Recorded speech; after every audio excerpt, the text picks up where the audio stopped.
What is up, YouTube? Welcome to another YouTube video. So with the last video that I did on calories, I got a lot of questions about what's the next step, right? So I got these questions over on Instagram, but so today I figured, I might as well break this down, this nutrition basics down a little bit further. I've done a video like this before, so you can check that video out. I'm gonna link it down below so you can check that out as well. It's called Nutrition Basics 101. So it just goes over calories, macronutrients, all that stuff. But I figured let's dive a little bit deeper into nutrition, into our macronutrients, and actually how do you calculate macronutrients? How much macronutrients do you need? So how much protein do you need to be intaking? How many carbs? How many fats? But before all that is said and done, please be sure to like this video, subscribe to the channel, hit that bell icon so you're notified whenever I upload, and let's hop right into the video. Let's do it.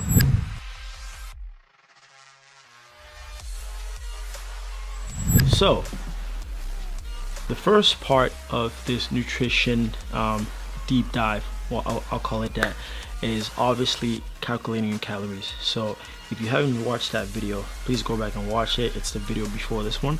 So all these are going to be a series. They're going to be back to back to back, and that's going to allow you to figure out your nutritional needs on a daily basis. Okay, so now that you figured out your calories, what's next? First things first, you want to figure out your protein, right? So I'm not going to go into detail about what proteins are. You already know what they are. They're the building blocks of muscle, right?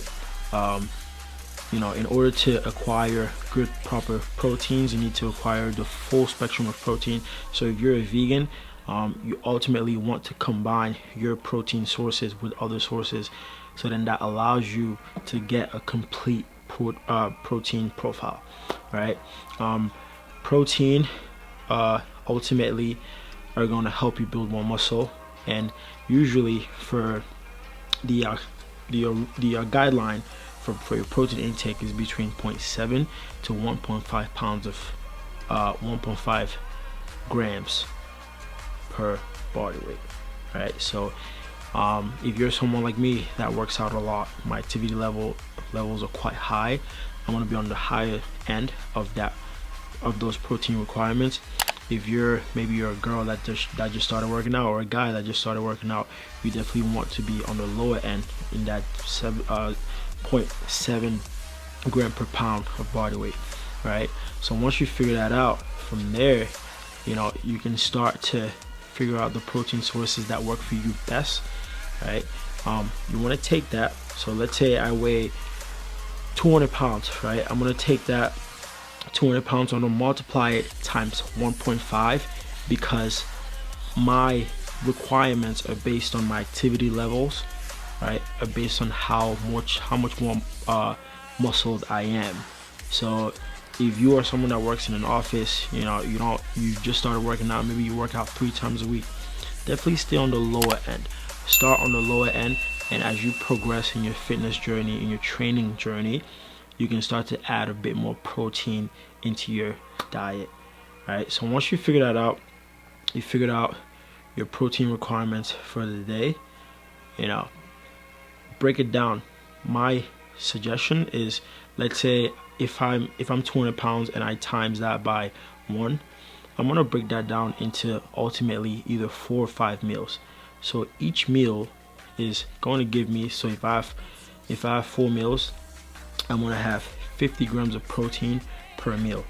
If I have 5, then it's less, right? But another key thing that you want to remember, proteins take a lot longer to digest. So what time should you be having your proteins? Ideally between 3 to 4 hours in between each meal. So if you have your first meal at, let's say, at 7, next meal ideally at like 10 or 11, right? Because you're giving your body enough time to be able to digest and utilize those proteins properly, right? Because what you want to do is, if you don't wait long enough, if you wait about an hour or so and you're taking more food, your body's not going to be able to break that down, because it's still working to break down the food you had before. So ultimately that's going to lead to indigestion, poor gut health, You're gonna feel very, very bloated. So you want to ensure that you are ultimately having, you have 3 hours, 3 to 4 hours in between each meal, and allow your body to be able to process those protein requirements. So I know that a lot of people are busy, and sometimes people revert to like protein shakes and stuff, but you can't live on protein shakes all day. Maybe one or two meals in your diet, if you have a protein shake or whatever, but ideally you want to stick to whole foods, whole protein meals. So that's things like beans, legumes, chicken, eggs, steak, fish, right? So you want to ensure that you're taking in those protein sources, right? So that is pretty much it for protein. Like I said, once you figured out your protein requirements, there's 4 calories in 1 gram of protein. I've gone over this in the past video, so I'm not going to elaborate too much on that. So once you figure that out, you grab your 200 grams of protein per day, times it by 4. That's how many calories you're getting from your protein. All right, so you subtract that from your original amount. From let's say you took 200 pounds, you multiply it by 14. That is how many calories you needed from the past video. Right, so once you have that, you subtract your protein intake from that. Those are the calories you're getting from proteins. And then the next step is figuring out your fats. So in the next video, I'm gonna delve into fats, how to calculate that, how to break that down, and that's pretty much it. I'm not gonna overcomplicate this. I want to say thank you guys so much for watching. Please be sure to like this video, subscribe to the channel for plenty more. I'm just gonna keep pumping these out for you, and take care. Peace. Bye.